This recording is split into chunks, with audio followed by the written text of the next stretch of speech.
What is up, guys? Welcome to the South Coast. Today's video, trying to solve some coolant leaks I got on the 2014 Ram 2500.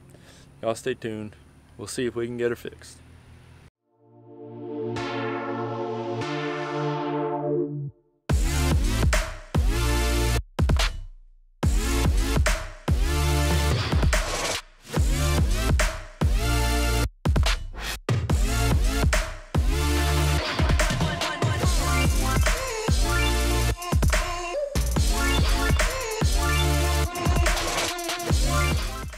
Guys, so there's a couple things going on with this truck with the coolant system I'm trying to figure out. Most thing is, originally this truck came with a plastic Y splitter right there to go to these two coolant hoses from the one, and a while back that developed a crack in it like they do. It's a known problem. I don't know why they use a plastic fitting on the coolant system.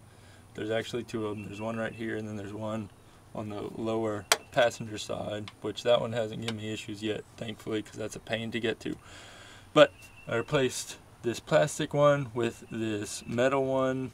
I believe it's aluminum that I got on Amazon, and I think ever since I installed it I've been having issues with it. I think this smaller connection here, I don't know if I messed up the hose when I was installing it, or if this fitting is the wrong size in there, if it's not quite big enough to get a good seal. But I've been getting coolant leaking from this connection right here. I've tried tightening it down, I've tried loosening the clamp, moving it, wiggling it around, tried just about everything. You can see I got coolant sprayed all back on here, all sorts of stuff. You can just sort of see residual coolant all around this area of the engine bay. So I'm going to replace this fitting, possibly replace this hose once I get to looking at it. The second thing, which this may be due to the leak, I keep getting my low coolant light on. It won't be on when I first start the truck, but after driving it for a bit, that low coolant light will come on, and I've pulled over and stopped, looked at my coolant level, and it looks good in the reservoir. So I don't know if I'm getting air trapped somewhere and it's tripping that low coolant signal or not, but I keep topping it off a little bit here and there, but it definitely seems to, the light definitely seems to come on prematurely. So that's something I got to figure out. I got a new sensor. We may swap it out, we may not. I got to do a little bit more investigating into that. So that's the rundown of what we got going on the truck today. So we'll see what we can get done, see what we can fix. Alright guys, so here is a quick look at the parts we got. I went ahead and got this is a Mopar, the actual Mopar part, genuine Mopar parts for that radiator hose that we may replace, may not, and the coolant level sensor. They put the sticker over the part number, but I'll see if I can get the part number and put them down in the description. This might be it right there, but I'll get the part numbers for both of these, put them in the description. I order most of my OEM Mopar parts from Gino's Garage. They got good service, so I like going with them. And then for the Y fitting, I went ahead and spent a little bit more. Got the Mishimoto Y fitting. It's for the 6.7 liter Cummins coolant Y pipe, 2013-2014. My truck's a 2014, so that should do. Comes with all three clamps you need. Those are wrapped up. I haven't opened those yet. And then comes with the actual Y fitting.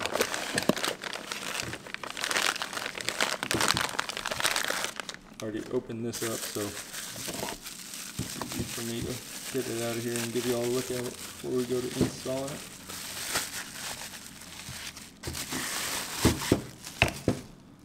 So there it is, just sort of bare aluminum, maybe, I don't know if it's got a clear anodizing or anything on it. Got the Mishimoto etched into it, which is whatever, it's not a deal breaker for me. This one is actually welded. The one that's on the truck now is a single piece, but this one was definitely a little bit more expensive than the one I had on there. I think the one on there now is like a $30-something one, just a no particular brand off of Amazon. I was actually able to find this on Amazon, so I'll put a link to the description for this part. They got several different ones, a few different people make them, but I went with Mishimoto. I've used Mishimoto products in the past, and they've always seemed to be good quality. So there's that. New coolant hose, sensor. We should be good to go.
Alright guys, so going to put this new hose in. You see it's got the clamp on there already. It's got this little keeper that's keeping that clamp pinched to where it's open to where you can slide it on in there. So the plan is to slide the hose onto the fitting on the radiator, somehow get this little keeper off. So might be a little challenging. It's hard to get in there and get the old hose clamp off. So let's see if we can get this one on.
Alright guys, so got the inner fender well out. The coolant sensor, which I believe to be bad, that guy right there. Don't really see a great way to drain the coolant out of the tank aside from just pulling that sensor out, trying to jig the new one back in. We'll get us a little bucket set up under here and see if we can not make a ginormous mess. I know it's going to make a mess, but hopefully it's not insane. So here we go.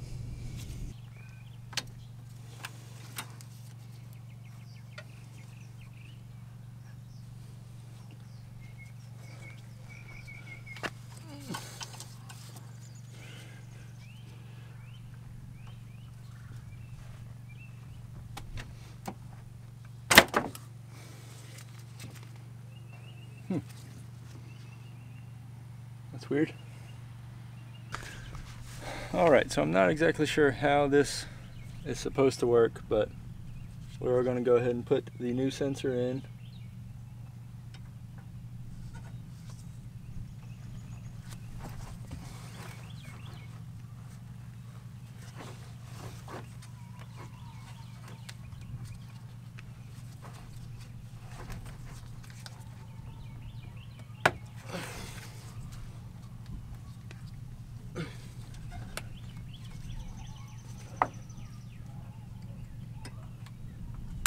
Connect our plug.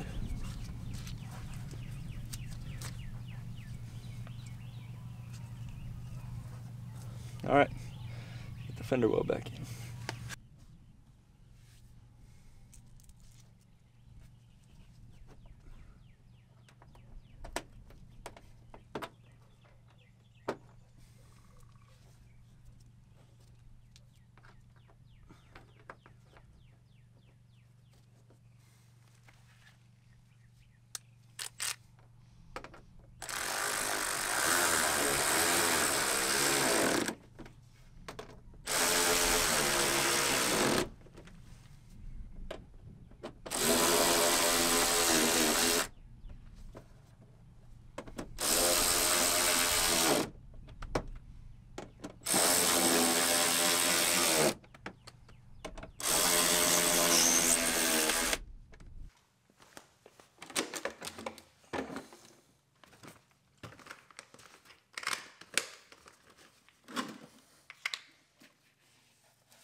All right, guys, well, that is going to wrap up my coolant system upgrades, fixes, whatever we want to call it, here on the 2014 Ram 2500.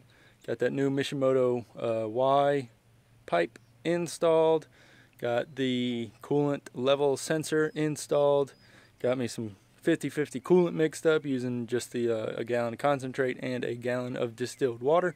So we got it filled up, fired up, leak checked for now. I'm going to continue to monitor the level. Hopefully it does not leak anywhere, and probably have to add some as that coolant works through there and we get it burped out of the system. So we'll wrap it up here. Like I said, I'll put links to all of these products down in the description. Some of them will be Amazon affiliate links, which whenever you use those, it gives me a little kickback, helps the channel grow, helps me to produce better and more content. So appreciate y'all using those links. The other links will probably be from Gino's Garage down there. I don't get any kickbacks from them, but they have good service, good parts. I like to use them. Anyway, guys, like always, y'all have a good one. We'll catch you next time down here on the South Coast.